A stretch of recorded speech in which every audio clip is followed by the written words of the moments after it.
Hello dear students, welcome to Magnet Brains. मैं संचिता जैन, आप सभी की सोशल साइंस एजुकेटर। आज के सेशन में आप सभी के लिए लेके आई हूँ क्लास 9 की सामाजिक विज्ञान में ज्योग्राफी के चैप्टर नंबर 3 अपवाह का एनसीईआरटी सॉल्यूशंस।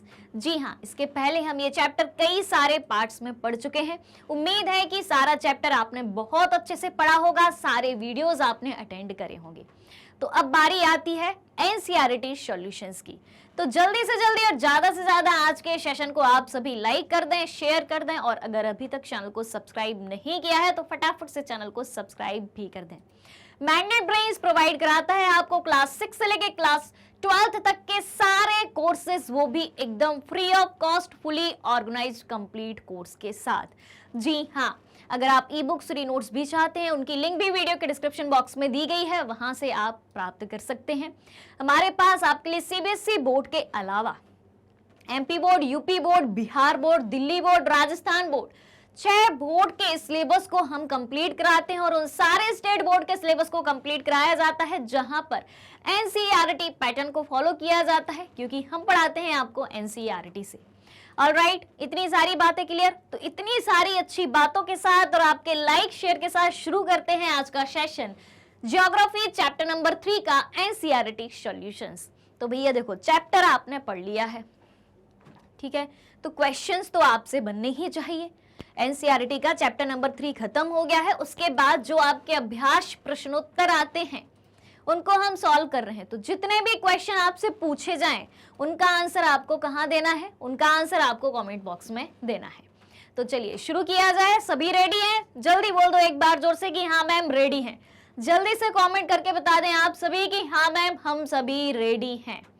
ऑलराइट, तो कमेंट बॉक्स में आपका आंसर आएगा, बिल्कुल आएगा। चलिए देखें, क्वेश्चन नंबर 1 क्या है। दिए गए 4 विकल्पों में से सही विकल्प चुनना है। क्वेश्चन नंबर 1 में आपको क्या दिए गए हैं? Objective type question, multiple choice question दिए हैं, एमसीक्यू दिए हैं। तो भैया फटाफट से इनके आंसर आपको कहां देना है? कमेंट में मुझे देना है। एक सवाल है, 4 उसके ऑप्शन है, उत्तर भी एक रहेगा। सवाल एक तो उत्तर एक, ऑप्शन 4 है, चुन के आपको निकालना है आंसर। तो चलो भैया बता दो, वुलर झील निम्नलिखित में से किस राज्य में स्थित है? झीलों से सवाल है भाई, पहला ही सवाल। कितना सुंदर सवाल भाई, झीलें कितनी सुंदर होती हैं, ठीक है, और पहला ही सवाल जो है सुंदरता के साथ शुरू हुआ है। तो बता दो भाई, वुलर झील की बात हो रही है। वुलर झील निम्नलिखित में से किस राज्य में स्थित है? Rajasthan, Punjab, Uttar Pradesh, Jammu Kashmir. A B C D, क्या लगता है? बताओ भाई जल्दी से, वुलर झील किस राज्य में स्थित है? राजस्थान में, पंजाब में, उत्तर प्रदेश में, या फिर जम्मू कश्मीर में? बताओ भाई जल्दी जल्दी जल्दी, देखें क्या लगता है, जल्दी बताओ भाई। हाँ जी, तो इसका आंसर है ऑप्शन डी। क्या लगता है, आपका आंसर सही है? मैच किया आपने आंसर? क्या आपने भी डी में ही टिक लगाया था? तो वुलर झील कहाँ स्थित है? जम्मू कश्मीर में है। और ये झील, इस झील की एक विशेषता भी सुन लो भाई साहब। इस झील की एक विशेषता है, ये है भारत की सबसे बड़ी, कौन सी झील है? सबसे बड़ी मीठे पानी की झील है। भारत की सबसे बड़ी मीठे पानी की झील है। कौन सी झील? वुलर झील। वुलर झील भारत की सबसे बड़ी मीठे पानी की झील है। और कहाँ है? कहाँ है? कहाँ है भैया? जम्मू कश्मीर में है। ऑलराइट, एक सवाल क्लियर। बढ़ा जाए दूसरे सवाल पर। ये रहा आपका दूसरा सवाल। नर्मदा नदी का उद्गम कहां से है? सतपुड़ा से, अमरकंटक से, ब्रह्मगिरी से, पश्चिमी घाट के ढाल से। नर्मदा नदी का उद्गम कहां से दिखाई देता है? सतपुड़ा, अमरकंटक, ब्रह्मगिरी या पश्चिमी घाट के ढाल? देखा जाए भाई, चेक किया जाए, पक्का। चलिए, तो कहां से है? अमरकंटक से है नर्मदा नदी का उद्गम। कहां से? अमरकंटक। अमरकंटक कहां है? मध्य प्रदेश में है। किस राज्य में है भाई? मध्य प्रदेश में है। मध्य प्रदेश के किस जिले में है? मध्य प्रदेश के अनूपपुर जिले में है। किस जिले में? अनूपपुर जिले में है अमरकंटक। तो भाई जल्दी बताओ कमेंट करके कि कौन कौन अमरकंटक घूमने गया है जहां से नर्मदा नदी का उद्गम होता है। जल्दी बताओ भाई, कौन कौन गया है अमरकंटक घूमने? क्लियर है बात? नर्मदा नदी का उद्गम। अब एक और विशेषता है नर्मदा नदी। भाई पहले तो ये बताओ, नर्मदा नदी हिमालय पर्वतमाला की नदी है, हिमालयी नदी है या प्रायद्वीपीय भारत की नदी है? क्या कहते हो? जल्दी से कमेंट करके बताओ कि नर्मदा नदी प्रायद्वीपीय भारत की नदी है या हिमालयी नदी क्षेत्र के अंतर्गत आती है? क्या कहते हो? ऊपर तो नहीं है ना, हिमालय क्षेत्र में तो नहीं है, तो कहाँ की नदी है ये? एक और फैक्ट क्या निकल के आता है इसके बारे में? प्रायद्वीपीय नदी है। कैसी नदी है? प्रायद्वीपीय नदी है। उसके बाद एक और फैक्ट क्या निकल के आता है इसका? जल्दी बताओ, कोई बताएगा? किस दिशा से किस दिशा की ओर बहती है? जल्दी बताओ, जल्दी जल्दी जल्दी। ये रहा भारत का नक्शा, ये रहा आपके भारत का नक्शा। बता दो भाई, कहाँ है मध्य प्रदेश? बीच में है ना मध्य प्रदेश। मध्य प्रदेश का ये रहा अमरकंटक, और अमरकंटक से निकली है ये है भाई आपका अमरकंटक से निकली है मध्य प्रदेश और गुजरात को कवर करती हुई। इधर अरब सागर में ये नदी गिर जाती है, अरब सागर में मिल जाती है। और ये कौन सी दिशा है भाई साहब? कौन सी दिशा है? आपसे क्या पूछा गया था कि किस दिशा से किस दिशा की ओर बहती है? ये है आपकी पूर्व दिशा और ये है आपकी पश्चिम दिशा। तो नर्मदा नदी का बहाव किस दिशा से किस दिशा की तरफ है? नर्मदा नदी एक ऐसी प्रायद्वीपीय नदी है जो कि पूर्व से पश्चिम की तरफ बहती है और इसी के समानांतर मध्य प्रदेश के बैतूल के मुल्ताई से निकलती है ताप्ती नदी। कौन सी नदी? ताप्ती नदी। ठीक है, ताप्ती नदी। ऑलराइट, ये है आपकी नर्मदा नदी और ये है आपकी ताप्ती नदी। ऑलराइट, क्लियर है? तो अब भाई इन दोनों नदियों का जिक्र मैंने क्यों किया? क्योंकि प्रायद्वीपीय भारत की ये दो नदियां, नर्मदा नदी और ताप्ती नदी, ऐसी हैं जो पूरब से पश्चिम की तरफ बहती हैं, जबकि प्रायद्वीपीय भारत की अधिकांश नदियां कहां से कहां की ओर बहती हैं? पश्चिम से पूरब की ओर बहती हैं और इधर बंगाल की खाड़ी में जाकर गिरती हैं। कहां गिरती हैं? बंगाल की खाड़ी में जाकर गिरती हैं। तो जितने भी फैक्ट्स बन सकते थे नर्मदा नदी से, जितना भी अपने नर्मदा नदी के बारे में इस चैप्टर में पढ़ा है, वो सारी चीजें मैंने आपको बता दी। बस एक चीज बाकी है, और वो कौन बताएगा? वो आप बताएंगे। क्या बताना है? नर्मदा नदी की लंबाई। क्या बताना है आपको? नर्मदा नदी की लंबाई कितनी है? जल्दी से कमेंट करके आप बता दें, नर्मदा नदी की लंबाई कितनी है? ठीक है, बढ़ा जाए आगे। चलिए, 2 सवाल हो चुके हैं, तीसरा सवाल है झील के बारे में। फिर से सवाल आया है, पहला सवाल झील के बारे में था, अब है तीसरा सवाल। कौन सी झील लवणीय झील है? एक तो मीठी झील अपन देख चुके हैं क्वेश्चन नंबर 1 में, अब खारी झील के बारे में पूछा गया है भाई। ठीक है, तो नमक शक्कर का बैलेंस बना रहना चाहिए। निम्नलिखित में कौन सी झील लवणीय झील है? लवड़ी यानी कि खारे पानी की झील है। सांभर झील, वुलर झील, डल झील या फिर गोविंद सागर झील? तो बता दो भाई जल्दी से। क्वेश्चन नंबर 3 में क्या ऑप्शन सही है? काखा गाघा, ABCD, क्या लगता है? बताइए जल्दी जल्दी जल्दी। कौन सी झील लवणीय झील है? सांभर झील, वुलर झील, डल झील या फिर गोविंद सागर झील? तो सांभर झील एक ऐसी झील है जो कि लवणीय झील है। लवणीय का मतलब क्या होता है? खारे पानी की झील है। कौन सी झील है? खारे पानी की झील है। अब भाई सांभर झील का नाम तो हो गया, पता चल गया खारे पानी की झील है, लवड़ी झील है, लेकिन है कहाँ? तो जल्दी से आप खोजो, कमेंट में बताओ कि सांभर झील कहाँ स्थित है। सांभर झील कहाँ स्थित है? किस राज्य में स्थित है? जल्दी से आपको इस क्वेश्चन का मुझे जवाब देना है कमेंट करके। ऑलराइट, 3 सवाल क्लियर। मीठे पानी की कहां पर थी वुलर झील? जम्मू कश्मीर में। अब सांभर झील लवड़ी झील है, कहां स्थित है ये आप बताएंगे। चलिए, क्वेश्चन नंबर 4 है मल्टीपल चॉइस क्वेश्चन में, निम्नलिखित में से कौन सी नदी प्रायद्वीपीय भारत की सबसे बड़ी नदी है? चार ऑप्शन है आपके सामने, बताना है आपको कौन सी नदी प्रायद्वीपीय भारत की सबसे बड़ी नदी है। नर्मदा नदी, गोदावरी नदी, कृष्णा नदी या महानदी। प्रायद्वीपीय भारत की सबसे बड़ी नदी, जब मैंने आपको प्रायद्वीपीय भारत की नदियों के बारे में पढ़ाया था तब आपको बताया था कि किस नदी को प्रायद्वीपीय भारत की सबसे बड़ी नदी कहा गया है। बताओ भाई, नर्मदा, गोदावरी, कृष्णा, महानदी, ABCD देखा जाए तो ये लो, कौन सी नदी है? गोदावरी नदी। गोदावरी नदी जो है प्रायद्वीपीय भारत की सबसे बड़ी नदी है। ऑलराइट, चलिए, तो गोदावरी नदी निकलती कहां से है?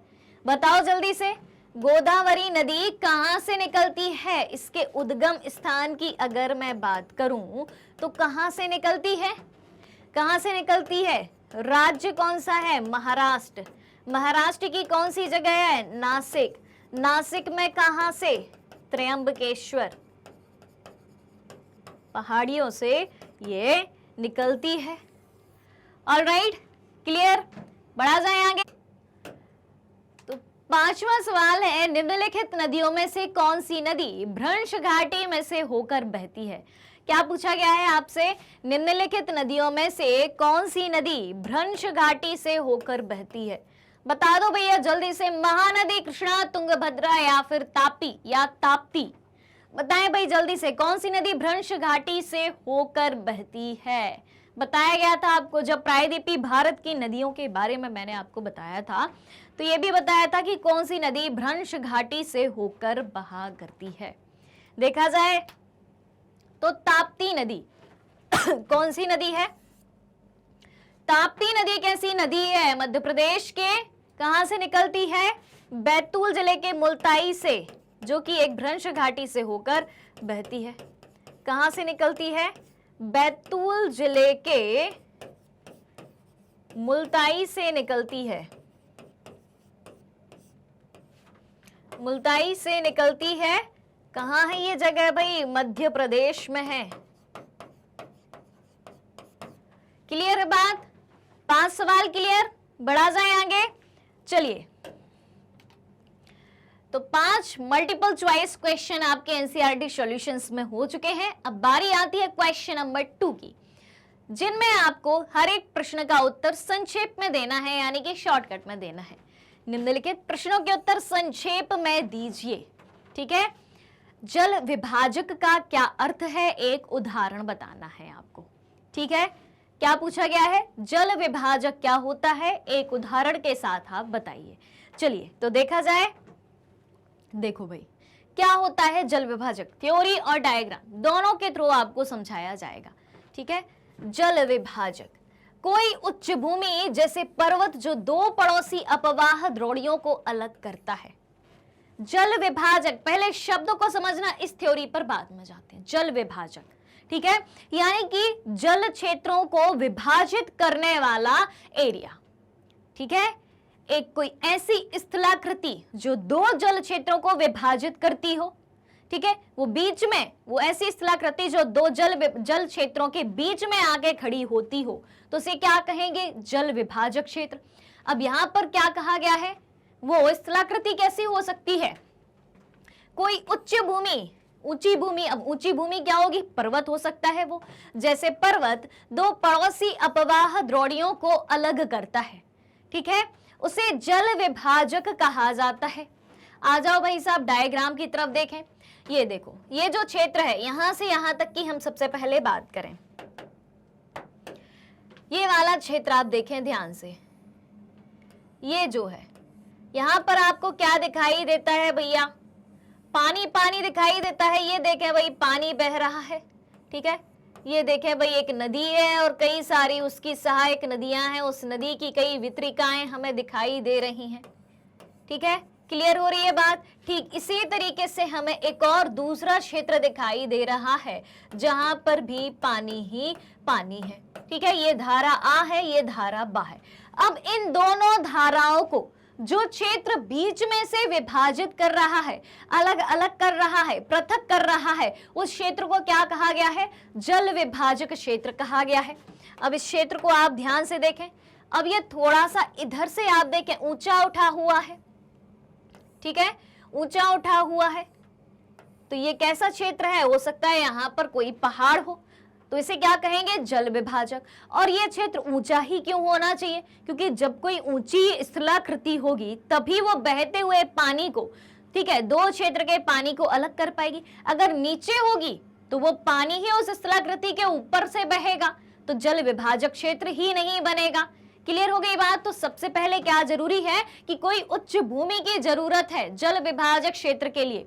तो अब ध्यान से सुनना, एक बार फिर से सुनना कि कोई उच्च भूमि जैसे कि पर्वत, ये हो गई आपकी उच्च भूमि, ठीक है, जो दो पड़ोसी अपवाह द्रोणियों को, दो पड़ोसी, एक ये है एक ये है, इन दोनों को बीच में से अलग कर रही है, तो इसे क्या कहेंगे? जल विभाजक कहेंगे। अब हमसे पूछा था कि उदाहरण दो, तो चलिए उदाहरण भी बताते हैं। उदाहरण था सिंधु और गंगा नदी तंत्र के बीच का जल विभाजक क्षेत्र जो है, कौन कौन सी नदी? सिंधु नदी और गंगा नदी के क्षेत्र का क्या है? अंबाला इसके जल विभाजक क्षेत्र पर स्थित है। ठीक है, अंबाला क्या है? अंबाला इसके जल विभाजक पर स्थित है, जो कि गंगा नदी और सिंधु नदी दो जल क्षेत्रों को अलग करता है। ऑलराइट, क्लियर हो गई बात? उदाहरण सहित, डायग्राम सहित। अब नहीं भूलेंगे, बढ़े आगे। भारत में सबसे विशाल नदी द्रोणी कौन सी है? क्या पूछा गया है? भारत में सबसे विशाल नदी द्रोणी कौन सी है? तो देखो भाई, कौन सी है? गंगा नदी की द्रोणी, जो 2500 किलोमीटर से अधिक लंबी है। गंगा नदी की लंबाई बताई गई है यहाँ पर। गंगा नदी सबसे लंबी नदी बताई गई है, जो कि कितने किलोमीटर है? 2500 किलोमीटर से अधिक लंबी है, भारत में सबसे बड़ी है। अब गंगा नदी कहां से निकलती है, कोई बताएगा? जल्दी से कमेंट करके बताएं आप सभी कि गंगा नदी आखिर निकलती कहां से है। तेजी से कमेंट करके बताना है आप सभी को, गंगा नदी कहां से निकला करती है। चलिए देखा जाए। बता दिया भाई, आपको ही बताना है। इस सवाल का जवाब मैं नहीं बताऊंगी। क्वेश्चन क्या है कि गंगा नदी कहां से निकलती है? गंगा नदी कहां से निकलती है? चलें अगले सवाल की तरफ। चलो, सिंधु एवं गंगा नदियां कहां से निकलती हैं? सिंधु और गंगा नदियां कहां से निकलती हैं? जान लेते हैं इसको भी। सिंधु और गंगा नदियां कहां से निकलती हैं? तो देखें, सिंधु नदी तिब्बत में मानसरोवर झील के पास निकलती है। सिंधु नदी कहां से निकलती है? तिब्बत में मानसरोवर झील के पास से निकलती है। ठीक है, दो नदियों की बात पूछी गई है, एक सिंधु नदी और एक गंगा नदी। तो इनको अपन अलग अलग कलर से मेंशन करेंगे, क्योंकि इनके बहने का स्वरूप भी हम अलग अलग देखेंगे। ठीक है, तो सबसे पहले हम बात करें सिंधु नदी की। सिंधु नदी कहां से निकल रही है? तिब्बत में मानसरोवर झील, ढूंढो कहां है? ये रहा, ये इधर जो है आपको कौन सी नदी का बताया जाएगा? सिंधु नदी। ठीक, सिंधु नदी के बारे में बताया जा रहा है। तो सिंधु नदी कहां से निकल रही है? तिब्बत में मानसरोवर झील के निकट निकल रही है। तो सबसे पहले भारत को मेंशन कर लेते हैं बहुत अच्छे से, ताकि भारत का क्षेत्र आपको स्पष्ट दिखना चाहिए।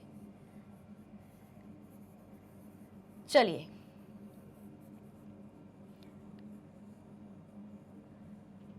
ठीक, ये दिख गया भारत का क्षेत्र। ठीक है, अब ढूंढो भाई मानसरोवर। तिब्बत में मानसरोवर झील ये रही आपकी।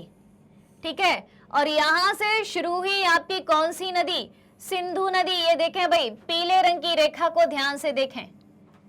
ठीक है, दिखाई दी, सिंधु नदी दिखाई दी। क्या बोला गया था कि तिब्बत में मानसरोवर झील के पास से ये निकला करती है और भारत में कहां से प्रवेश करती है? ध्यान से सुनना। एक और नई चीज आपको बताती हूं, पहले तो मैंने पढ़ाई है, इसमें भी आप देख लें। तो भारत में ये नदी कहां से प्रवेश करती है? क्योंकि उद्गम स्थान कहां है? तिब्बत के मानसरोवर झील से। भारत में तो स्थित है नहीं तिब्बत।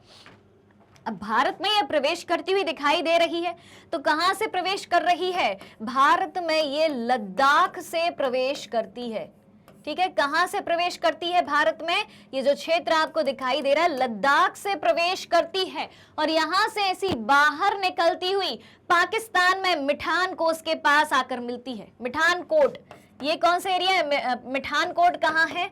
पाकिस्तान में है। और देखो भैया कई सारी सहायक नदियां भी आपको दिखाई देंगी इसकी। देखो भाई कई सारी, ये देखें यहां पर आप झेलम, चिनाब, यहां से देखें रावी, ये देखें भाई व्यास, और ये देखें इधर से सतलज। ये सभी नदियां पाकिस्तान में मिठानकोट के पास आकर किससे मिल रही हैं? सिंधु नदी से आकर मिल रही हैं। तो सिंधु नदी की सहायक नदियां कौन कौन सी हो गई? झेलम, चिनाब, रावी, सतलज, व्यास। क्लियर? सिंधु नदी से संबंधित सारे फैक्ट्स क्लियर। बढ़े अगली बात पर। अगली बात है अब गंगा नदी कहां से निकलती है? देख लेते हैं गंगा नदी कहां से निकलती है। ये है आपका गंगा नदी वाला पार्ट। आ जाओ, तो गंगा नदी कहां से निकलती है? गंगोत्री नामक हिमानी से निकलती है, जो हिमालय की दक्षिणी ढलान पर स्थित है। गंगा नदी कहां से निकल रही है? गंगोत्री नामक हिमानी से निकलती है, जो हिमालय की दक्षिणी ढलान पर स्थित है। देखो भैया ये देखें, ये है डायग्राम, ये आपको दिखाया जाएगा गंगा नदी। ठीक, अब अपन बात करेंगे गंगा नदी के बारे में।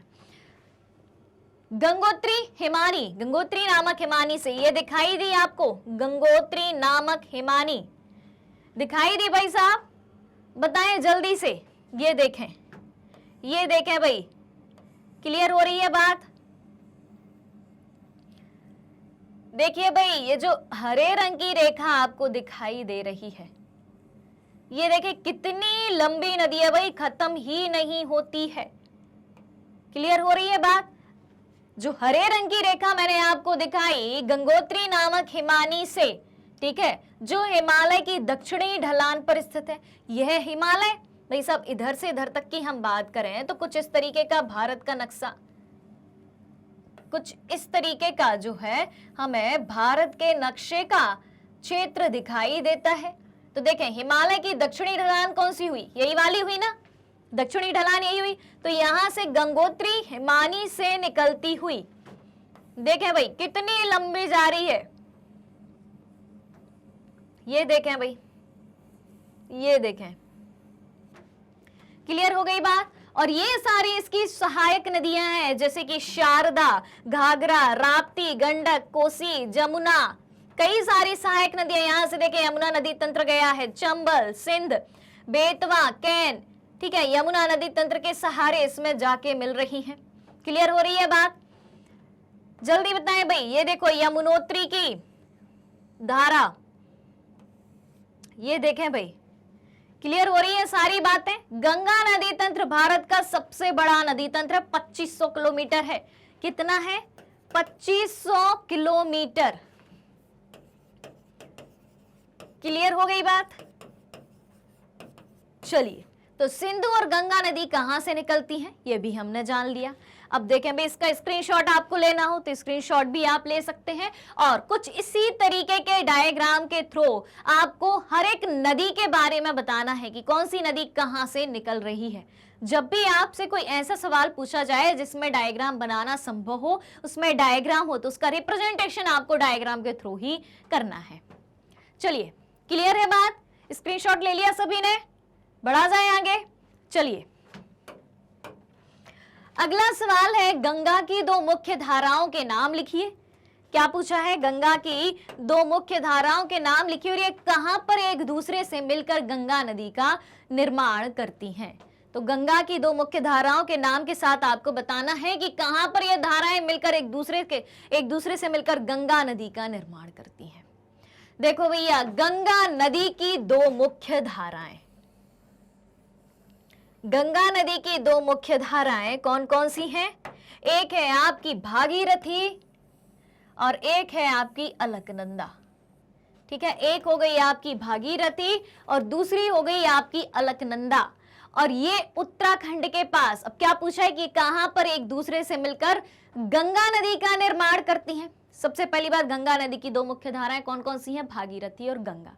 अब ये दोनों एक जगह पर मिलकर किसका निर्माण करती हैं? गंगा नदी का निर्माण करती हैं। तो वो जगह कौन सी है जहां भागीरथी और अलकनंदा मिलती हैं और गंगा का निर्माण करती हैं? तो उत्तराखंड के देवप्रयाग नामक स्थान पर एक दूसरे से मिलकर गंगा नदी का निर्माण करती हैं। ये देखो भाई, ये भागीरथी की धारा दिखाई दी, बताओ भाई ये ग्रीन कलर दिखाई दे रहा है, क्लियर हो रही है बात?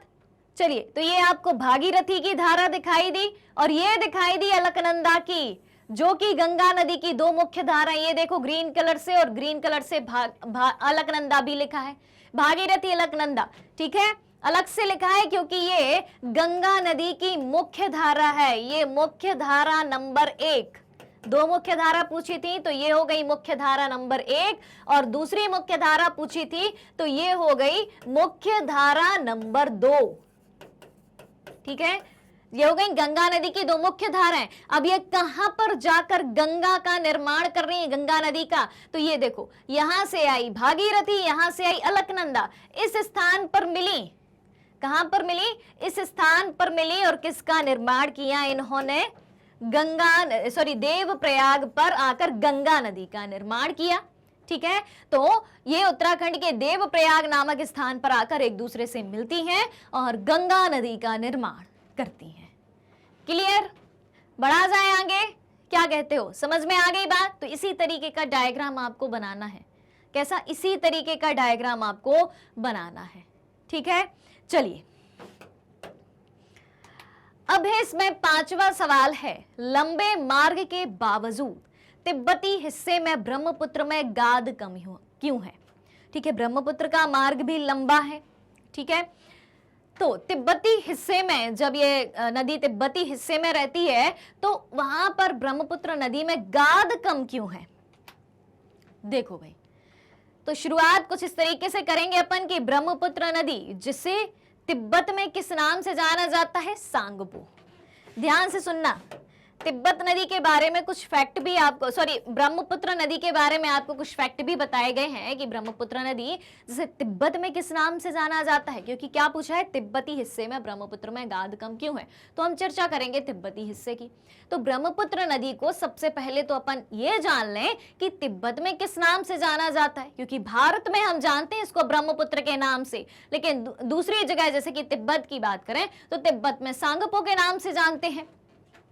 तो ब्रह्मपुत्र नदी जिसे तिब्बत में सांगपो के नाम से जाना जाता है, ठीक है, तिब्बत में बहुत कम मात्रा में पानी मिलता है। जब यह नदी तिब्बती क्षेत्र में जाती है तो यहाँ पर बहुत कम मात्रा में पानी मिलता है, इसलिए वहां पर गाद भी कम जमा होती है। दूसरी ओर की बात करें कि यही नदी जब भारत में प्रवेश करती है, जब इस नदी का प्रवेश कुछ इस तरीके से भारत में होता है तो ऐसे क्षेत्र से होकर गुजरती है जहां भारी वर्षा होती है, ठीक है। जब भारत में प्रवेश करती है तो प्रवेश करते समय ऐसे भाग से गुजरती है जहां पर बहुत ज्यादा वर्षा होती है। अब बहुत ज्यादा वर्षा होगी तो इस नदी में पानी की मात्रा भी ज्यादा हो जाएगी, ठीक है। तो वैसे तो भारत में यह बड़ी मात्रा में पानी और बड़ी मात्रा में गाद लेकर आती है। तो सारा का सारा खेल किसका है? पानी का है। तो जहां पानी कम वहां गाद कम, जहां पानी ज्यादा वहां गाद ज्यादा। तो अपन से क्या पूछा था कि तिब्बती हिस्से में ब्रह्मपुत्र नदी में क्या गाद कम क्यों है जबकि मार्ग लंबा है, ठीक है। तो अपन ने बताया, सबसे पहले तो अपन ने ब्रह्मपुत्र नदी के बारे में तिब्बत के परिप्रेक्ष्य में एक बेसिक इंट्रोडक्शन दिया कि तिब्बत में इस नदी को सांगपो के नाम से जाना जाता है, ठीक है। तो ब्रह्मपुत्र नदी जिसका नाम तिब्बत में सांगपो है, वो तिब्बत में बहुत कम मात्रा में इसमें पानी मिलता है और इसलिए यहाँ गाद कम होती है। लेकिन जब यह नदी भारत में प्रवेश करती है और जिस मार्ग से गुजरती है तो वहां पर पानी की मात्रा बहुत ज्यादा होती है, और पानी की मात्रा ज्यादा होने से क्यों होती है? क्योंकि भारी वर्षा होती है। तो वैसे तो यह भारत में पानी और बड़ी मात्रा में गाद लेकर आती है। ऑलराइट, चलिए, तो 5 सवाल हो चुके हैं। अब है इसका 6वां सवाल। 6वां सवाल क्या कहता है कि कौन सी 2 प्रायद्वीपीय नदियां गर्त से होकर बहती हैं? क्या पूछा गया है कि कौन सी 2 प्रायद्वीपीय नदियां हैं जो गर्त से होकर बहती हैं? समुद्र में प्रवेश करने के पहले वे किस प्रकार की आकृतियों का निर्माण करती हैं? बताना है कि कौन सी दो प्रायद्वीपीय नदियां हैं जो गर्त से होकर बहती हैं। कहां से? कुछ इस तरीके के मार्ग से। गर्त और श्रृंग क्या होता है? ऊपर उठा हुआ भाग श्रृंग होता है, नीचे उठा हुआ भाग गर्त होता है। ये क्या होता है? ये होता है श्रृंग, ऊपर का भाग, हाँ ठीक, और ये होता है गर्त, निचला भाग। तो ऐसी कौन सी दो नदियां हैं प्रायद्वीपीय नदियां जो गर्त से होकर बहती हैं और समुद्र में प्रवेश करने से पहले वे किस प्रकार की आकृतियों का निर्माण करती हैं? क्योंकि नदी कोई भी हो, अंत में जाकर उसको कहाँ मिलना है? समंदर में मिलना है। नदी का लक्ष्य क्या होता है? समंदर में जाके मिलना, अपने मार्ग को तय करना और समंदर में जाके मिलना। तो पर वो दो नदियां कौन सी हैं जो समुद्र में प्रवेश करने से पहले अपना मार्ग, अपनी आकृति का निर्माण, मतलब अलग प्रकार की आकृति का निर्माण कर लेती हैं? तो किस प्रकार की आकृति का निर्माण करती हैं? अब देखो कौन सी दो नदियां हैं जो गर्त से होकर बहती हैं, यानी कि भ्रंश घाटी से होकर बहती हैं। ठीक है, तो नर्मदा और ताप्ती दो ऐसी नदियां हैं। कौन कौन सी? नर्मदा और ताप्ती। एक है आपकी नर्मदा नदी और एक है ताप्ती। प्रायद्वीपीय भारत की ही नदियां हैं जो गर्त से होकर बहती हैं और पूर्व से पश्चिम की ओर बहती हैं। पूर्व से पश्चिम की ओर बहती हैं ये नदियां। एक और फैक्ट है इसके बारे में, पूर्व से पश्चिम की ओर बहती हैं ये दोनों ही, और एक दूसरे के समानांतर बहती हैं। बस फर्क इतना है कि नर्मदा का उद्गम स्थान अलग है जो कि है अमरकंटक, ठीक है, और ताप्ती नदी का है बैतूल जिले के मुल्ताई से, मध्य प्रदेश से ही, और एक दूसरे के समानांतर बहती है। लेकिन लंबाई में नर्मदा नदी ज्यादा है और ताप्ती नदी की लंबाई कम है। और ये किस आकृति का निर्माण करती हैं? तो ये ज्वार नदमुख का निर्माण करती हैं। ऑलराइट, चलिए अब देखें नदियों तथा झीलों के कुछ आर्थिक महत्व को बताएं। क्या है? नदियों तथा झीलों के कुछ आर्थिक महत्व को बताएं कि नदियों और झीलों का आर्थिक महत्व क्या है। आर्थिक रूप से, इकोनॉमिकली किस प्रकार नदियां और झीलें दोनों महत्वपूर्ण हैं। तो चलिए जानते हैं इसको भी। देखें, नदियां एवं झीलें नदी के बहाव को नियंत्रित करती हैं। क्या बात कही गई है? नदियां एवं झीलें नदी के बहाव को नियंत्रित करती हैं और अतिवृष्टि के समय, अतिवृष्टि के समय यानी कि जब बहुत ज्यादा बारिश होती है तो अतिवृष्टि के समय ये बाढ़ को रोकती हैं। बात आ रही है समझ में? क्योंकि ये नदी के बहाव को नियंत्रित करती हैं झीलें, और जब ज्यादा वर्षा होती है तो ये बाढ़ को भी रोकती हैं। फिर देखें, ये तो बात हो गई अतिवृष्टि की। अब देखें अनावृष्टि के समय की बात करें। अनावृष्टि, ठीक है, तो अनावृष्टि के समय यानी कि जब वृष्टि होती नहीं है, वृष्टि यानी कि बारिश जब होती नहीं है, ठीक है, तो उस समय ये पानी के बहाव को बनाए रखती हैं, जिनका उपयोग जल विद्युत उत्पादन के लिए किया जाता है। ये नदियां तो बहती रहती हैं, झीलें तो बहती रहती हैं। फिर देखें, अब ये दो जो बातें अपन ने पढ़ी हैं, यहाँ पर आपको आर्थिक महत्व कहाँ दिखाई देता है? यहाँ पर आर्थिक महत्व कहाँ दिखाई देता है? तो ये जो है जब बाढ़ का समय आता है, ठीक है, तो यानी जब ज्यादा बारिश होगी तो ये बाढ़ को रोकती हैं। कैसे बाढ़ को रोकती हैं? तो क्या फायदा है इससे? यानी कि जनजीवन अस्त व्यस्त नहीं होता है, हमारी चीजें नष्ट नहीं होती, हमारे व्यवसाय, हमारी फसलें नष्ट होने से बच जाती हैं क्योंकि ये बाढ़ को रोकती हैं। तो आर्थिक रूप से फायदा हुआ, ठीक है, हानि नहीं हुई। उसके बाद जब बारिश नहीं होती है तो सूखा हो जाता है, सूखे में भी फसलें खराब हो जाएंगी, जनजीवन अस्त व्यस्त हो जाएगा। तो अनावृष्टि के समय यानी कि जब बारिश नहीं होती है, कम होती है, तो ये पानी के बहाव को बनाए रखती हैं और इनका उपयोग जल विद्युत उत्पादन के लिए किया जाता है। ऑलराइट, ये आसपास की जलवायु को मृदु बनाती हैं, ठीक है, आसपास की जलवायु को मृदु बनाती हैं तथा जलीय पारी तंत्र का संतुलन बनाए रखती हैं। जहां पर नदियां और झीलें होती हैं जलवायु सम रहती है, यानी कि ना ज्यादा गर्मी पड़ती है ना बहुत ज्यादा ठंड पड़ती है। और जलीय पारी तंत्र जो है यानी कि जल में रहने वाले जितने भी प्राणी हैं, जीव जंतु हैं, और जल में उगने वाले जो पेड़ पौधे हैं, उस पारी तंत्र का संतुलन बना के रखती हैं नदियां और झीलें। उसके बाद ये प्राकृतिक सौंदर्य में वृद्धि करती हैं। अब जहां पर प्राकृतिक सौंदर्य होगा वहां पर लोग घूमने जाएंगे, वहां पर किसकी संभावना होगी? पर्यटन की संभावना होगी, यानी कि अर्थव्यवस्था का विकास ही होगा पर्यटन के सहारे। ठीक है, क्लियर हो गई बात। तो नदियां और झीलें प्राकृतिक सौंदर्य में वृद्धि करती हैं, पर्यटन का विकास करती हैं, मनोरंजन करती हैं। ऑलराइट, क्लियर इतनी बात। नदी और झीलों के आर्थिक महत्व की बात करें तो क्लियर। बढ़ा जाए आगे, चलिए। अब भैया यहां से चालू हो गए हैं आपके दीर्घ उत्तरीय प्रश्नोत्तर। क्या चालू हो गए हैं? दीर्घ उत्तरीय प्रश्नोत्तर। चलिए, तो देखें, पहला सवाल क्या पूछा गया है आपसे? पहला सवाल पूछा गया है, नीचे भारत की कुछ झीलों के नाम दिए हैं। यहां पर भारत की कुछ झीलों के नाम दिए हैं, इन्हें प्राकृतिक और मानव निर्मित वर्गों में बांटना है। ठीक है, कुछ झीलों के नाम है, कई सारी झीलों के नाम है। अब आपको यह बताना है कि इनमें से कौन सी झील प्राकृतिक झील है और कौन सी झील मानव निर्मित झील है, यानी कि कृत्रिम झील है। तो जल्दी से एक बार आप इसको रीड कर लें। वूलर, नैनीताल, गोविंद सागर, बारापानी, सांभर, निजाम सागर, नागार्जुन सागर। फिर क्या है? डल, भीमताल, लोकटक, लोकताक है या लोकटक भी इसको बोला जाता है।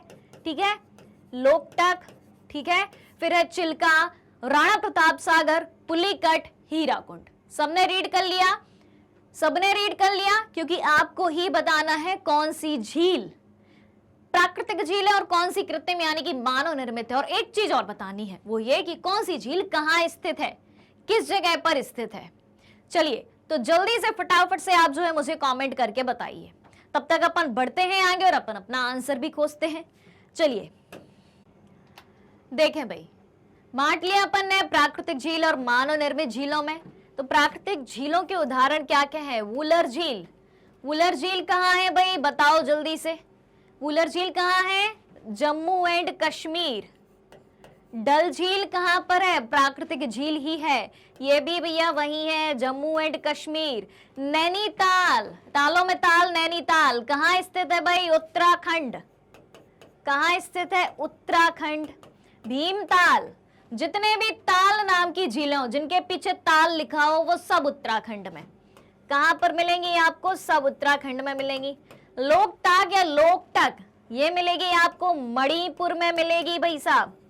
कहाँ मिलेगी? मणिपुर में। चलो बताओ, बारापानी। बारापानी कहाँ मिलेगी आपको? बारापानी, बारापानी का दूसरा नाम उमैयम भी है। क्या नाम है इसका दूसरा नाम? उमैयम झील। ये आपको कहाँ मिलेगी? उमैयम या बारापानी आपको मिलेगी मेघालय में।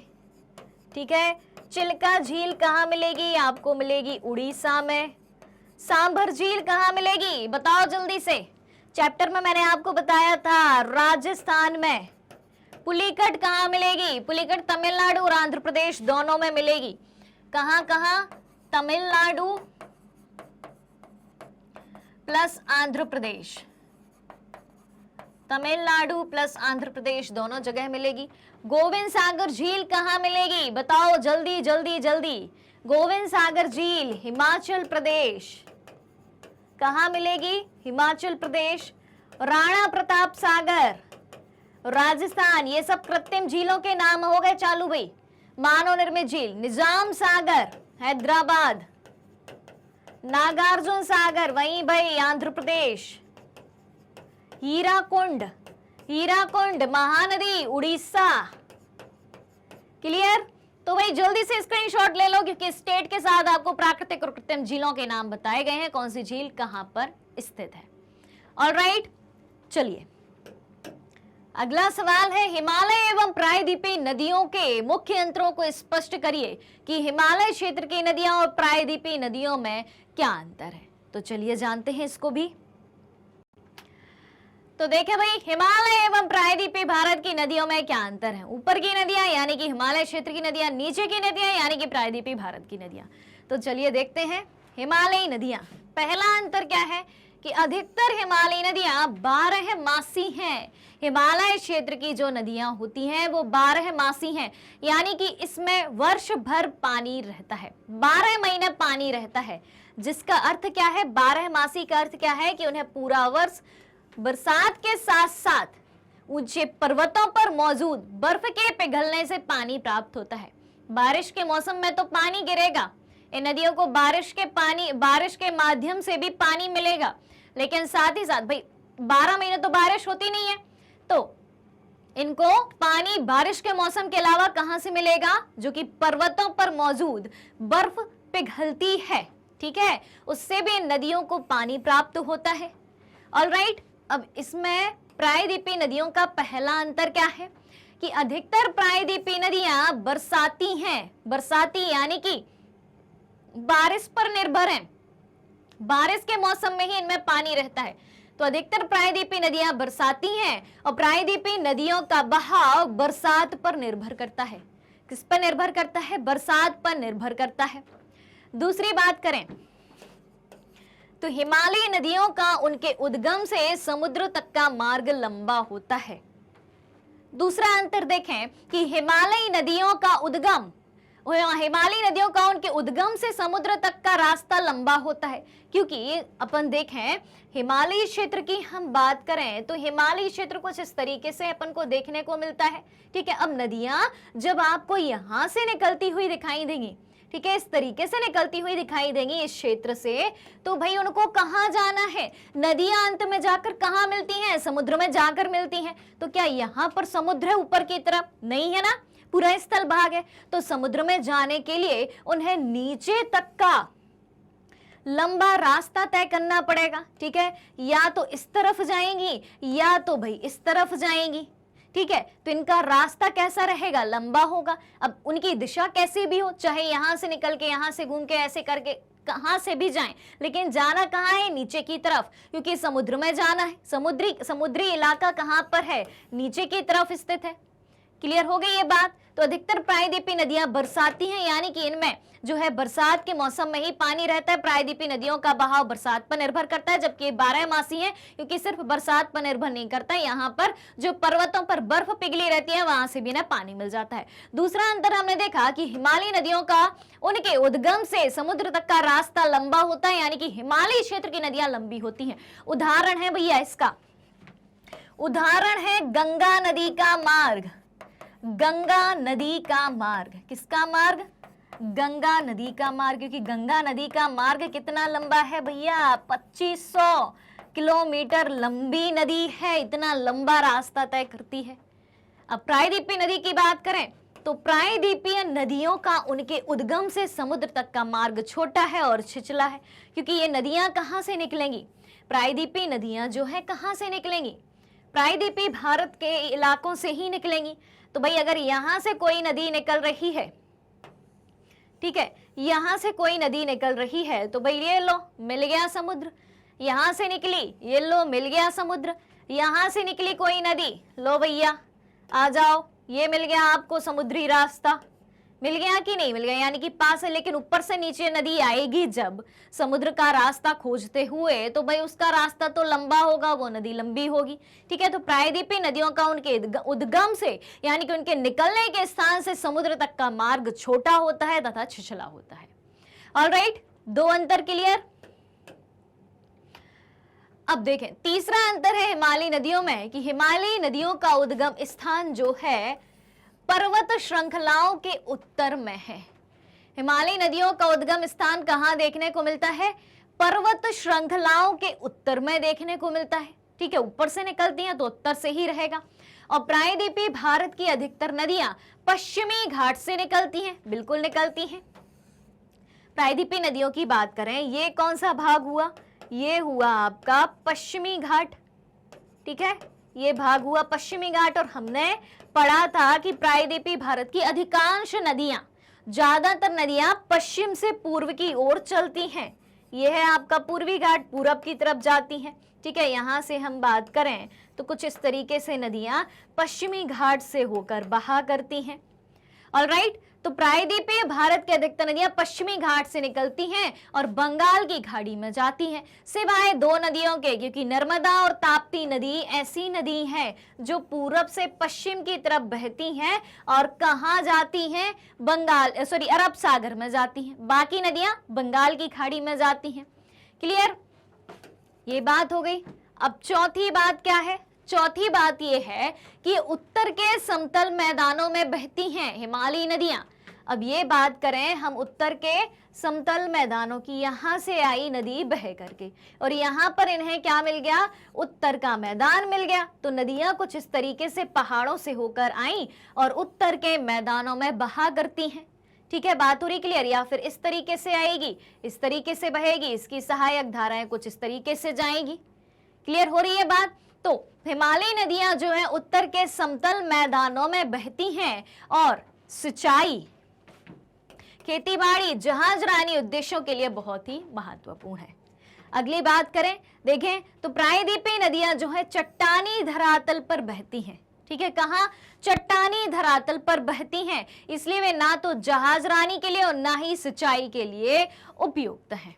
ठीक है, अब देखें पांचवा अंतर, देखें पांचवा अंतर क्या है, ये नदियां विशाल डेल्टा बनाती हैं, हिमालयी क्षेत्र की नदियां, और प्रायद्वीपीय नदियां डेल्टा तो बनाती हैं लेकिन छोटे डेल्टा बनाती हैं।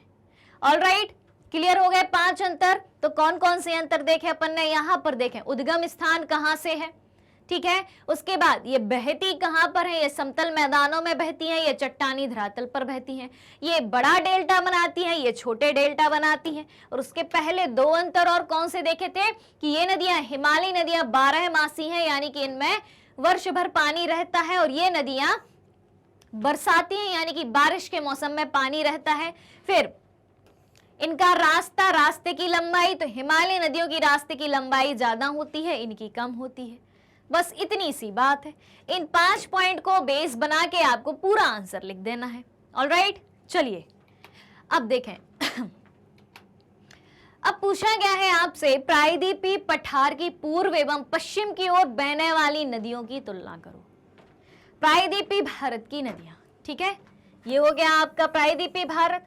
अब प्रायद्वीपीय भारत में कौन सी नदियां पूर्व की ओर बहती हैं और कौन सी नदियां पश्चिम की ओर बहती हैं, उनकी तुलना करनी है, उसमें अंतर पता करने हैं पूर्व और पश्चिम की ओर बहने वाली नदियों में। तो देखें पूर्व एवं पश्चिम की ओर बहने वाली प्रायद्वीपीय भारत की नदियों में अंतर। तो सबसे पहले हम बात करेंगे पूर्व की ओर बहने वाली नदियां, यानी कि यहां से पश्चिम दिशा से निकलती हो और पूर्व में जाती हो, यानी कि बंगाल की खाड़ी में मिल जाती हो। ठीक है, यहां पर क्या रहेगी आपकी बंगाल की खाड़ी पूर्व दिशा में, और यहां पर क्या रहेगा आपका पश्चिम दिशा में आपको अरब सागर मिलेगा। ऑलराइट, तो देखो भाई महानदी, गोदावरी, कृष्णा और कावेरी, महानदी की बात करें, महानदी की हम बात करें तो देखें महानदी, ठीक है, गोदावरी, गोदावरी, ठीक है, कृष्णा और कावेरी नदियां जो है पूर्व की ओर बहने वाली मुख्य नदियां हैं। कौन कौन सी? तो सबसे पहले तो हमने कुछ नदियों के नाम बता दिए जो पूर्व की ओर बहती हैं। ऑलराइट, तो पहला हो गया भाई नदियों के नाम बता देना है। और पश्चिम की ओर बहने वाली नदियां कौन कौन सी हैं? नर्मदा और ताप्ती नदियां जो है, तो नर्मदा यहां से बहना चालू करी, पश्चिम की तरफ बही, ताप्ती यहां से बहना चालू करी, पश्चिम की ओर बही, अरब सागर में जाके मिली। तो पहला अंतर आपका हो जाएगा नदियों से संबंधित हो जाएगा कि पश्चिम की ओर बहने वाली नदियों के नाम, पूर्व की ओर बहने वाली नदियों के नाम। ऑलराइट, फिर अब भाई जाहिर सी बात है कि पूर्व की ओर बह रही हैं ये सारी नदियां, तो ये बंगाल की खाड़ी में जाकर गिरेंगी। एक अंतर ऑटोमेटिकली बन गया कि पूर्व की ओर बहने वाली नदियां बंगाल की खाड़ी में गिरती हैं, और जो नदियां पश्चिम की ओर बहेंगी तो जाहिर सी बात है कि अरब सागर में जाके गिरेंगी। ठीक है, तो ये नदियां जो हैं पश्चिम की ओर बहने वाली, जैसे कि नर्मदा और ताप्ती, नर्मदा और ताप्ती ये कहां जाकर गिरेंगी? अरब सागर में गिरेंगी, क्योंकि पश्चिम की ओर बह रही है। 2 अंतर हो गए, एक में नाम बता देना है और एक में ये कहां जाके गिर रही हैं। अब देखो तीसरी बात, पूर्व की ओर बहने वाली नदियों में इन नदियों का अपवाह तंत्र विकसित एवं आकार में बड़ा है। तीसरा अंतर क्या बताया कि नदियों का अपवाह तंत्र जो है विकसित है और आकार में बड़ा भी है। और पश्चिम की ओर बहने वाली नदियों की बात करें तो इन नदियों का अपवाह तंत्र जो है विकसित नहीं है। ठीक है, क्या है? विकसित नहीं है, और उनकी सहायक नदियां आकार में छोटी हैं।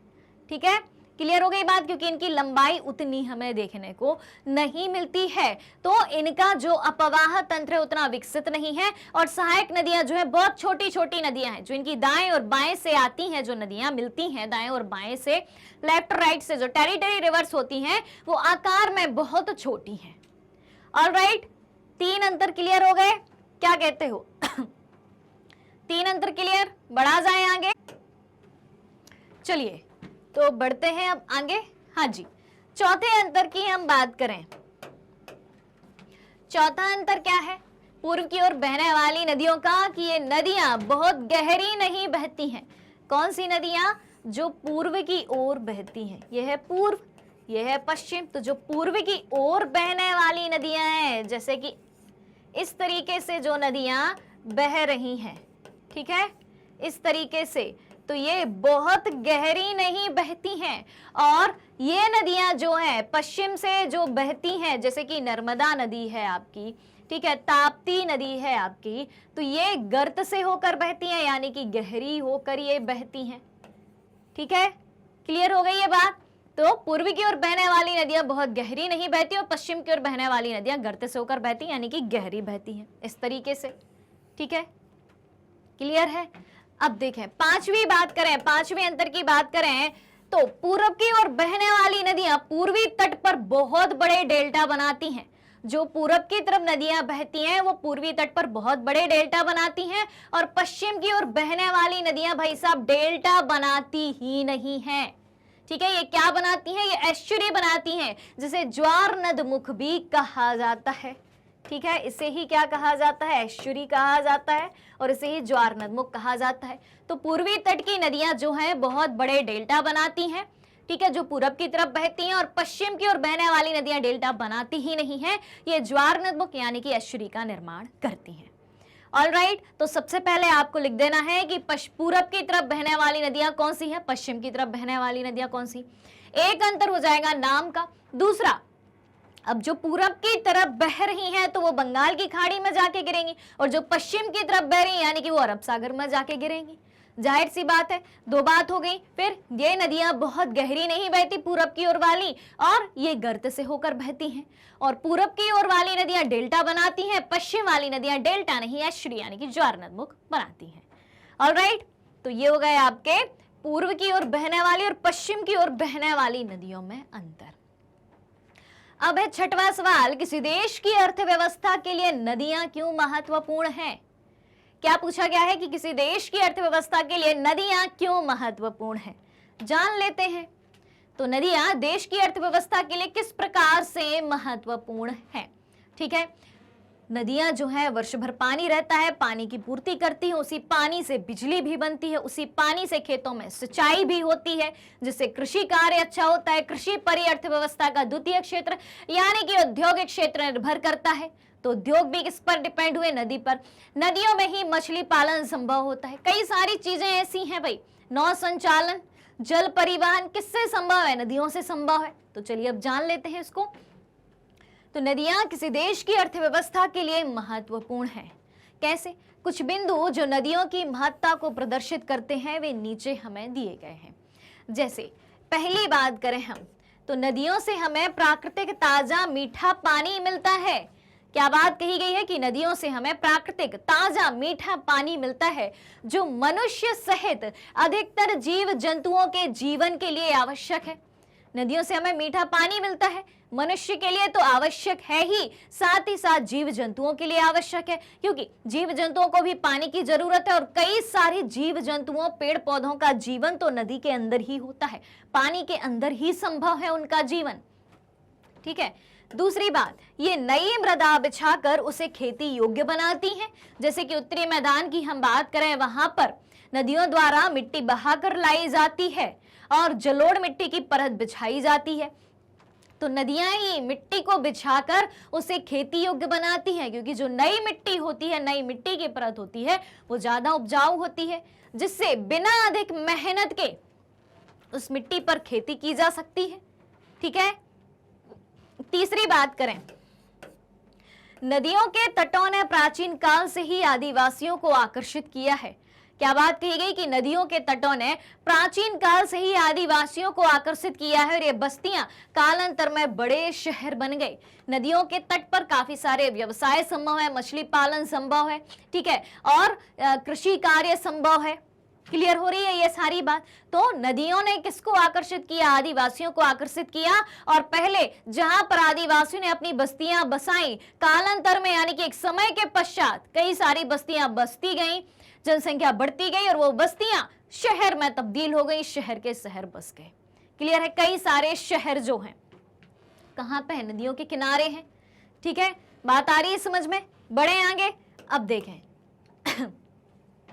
नदियां जल के बहाव को नियंत्रित करने में सहायक होती हैं, ठीक है, जिससे बाढ़ आने की संभावना कम होती है। ये वर्षा के समय बाढ़ को भी रोकती हैं। उसके बाद ये शुष्क मौसम के दौरान पानी का एक समान बहाव बनाए रखती हैं। जब सूखा मौसम होता है, शुष्क मौसम होता है, जब बारिश नहीं होती है, उस दौरान पानी के एक समान बहाव को बनाए रखती हैं। और इनकी सहायता से ही, नदियों की सहायता से ही जल विद्युत यानी कि पन बिजली पैदा की जाती है। उसके बाद ये आसपास के वातावरण को मृदु बना के रखती हैं। जहां नदियां होती हैं अलग ही माहौल होता है, अलग ही मौसम होता है, ना ज्यादा गर्मी ना ज्यादा ठंड, अच्छा लगता है वहां पे। फिर ये जलीय पारी तंत्र को बनाए रखती हैं। जलीय पारी तंत्र क्या है?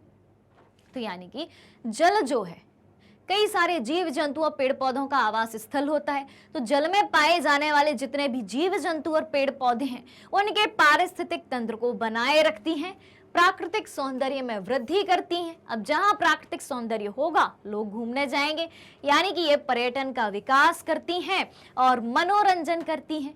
तो इतने सारे लाभ हो गए नदियों के, यानी कि नदियां हमें किस तरह से आर्थिक सहयोग भी प्रदान करती हैं। हमारे देश की अर्थव्यवस्था में नदियों का किस तरीके से योगदान रहता है, ये बात हमने इस आंसर में जानी। ऑलराइट, क्लियर है यहां तक की बात? तो इसी के साथ आज का एनसीईआरटी सॉल्यूशन का सेशन यहीं पर खत्म होता है। उम्मीद है सारी बातें आपको बहुत अच्छे से समझ में आई होगी। हर एक क्वेश्चन को कैसे डील करना है, कैसे आंसर लिखना है, किस क्वेश्चन के आंसर में हमें डायग्राम की जरूरत पड़ सकती है, वो डायग्राम भी हमें कब बनाना है, कैसे बनाना है, सारी चीजें मैंने आपको बहुत डिटेल में बताई हैं। उम्मीद है सारी चीजें समझ में आई होंगी और आपको इन्हीं सारी बातों को अपने आंसर में अप्लाई भी करना है। तो चलिए मिलते हैं अगले सेशन में। अगला सेशन होगा अपना मल्टीपल चॉइस क्वेश्चन का। और अगर आप हमारे डेली के लाइव सेशन और रिकॉर्डेड सेशन से जुड़ना चाहते हैं, सारी चीजें उपलब्ध है मैग्नेट ब्रेन्स के यूट्यूब चैनल, वेबसाइट और एप्लीकेशन पर। मैग्नेट ब्रेन्स इंडिया का number 1 100% free online education platform है। इसके अलावा अगर आप ई बुक्स और ई नोट्स भी चाहते हैं, उनकी लिंक भी वीडियो के डिस्क्रिप्शन बॉक्स में दी गई है, वहां से आप अवेल कर सकते हैं। हमारे पास आपके लिए कई सारे top courses Hindi medium English medium दोनों में उपलब्ध हैं। कई सारे बोर्ड के सिलेबस को कवर कराया जाता है, जैसे कि CBSE board, Delhi board, Bihar board, UP board, MP board, Rajasthan board. और इन सारे बोर्ड के सिलेबस को खत्म कराने के साथ साथ, कंप्लीट कराने के साथ साथ उन सारे स्टेट बोर्ड के सिलेबस को भी करवाया जाता है जहां पर एनसीईआरटी का पैटर्न फॉलो होता है, क्योंकि हम पढ़ाते हैं आपको एनसीईआरटी से।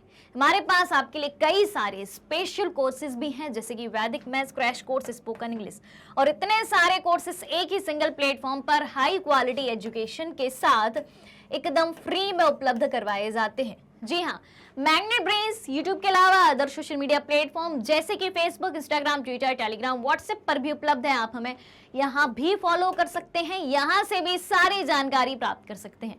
तो आज के सेशन को ज्यादा से ज्यादा लाइक और शेयर करने के साथ चैनल को सब्सक्राइब भी करना है। हमारे साथ बने रहिए, जुड़े रहिए, पढ़ते रहिए, खुश रहिए। Thank you so much.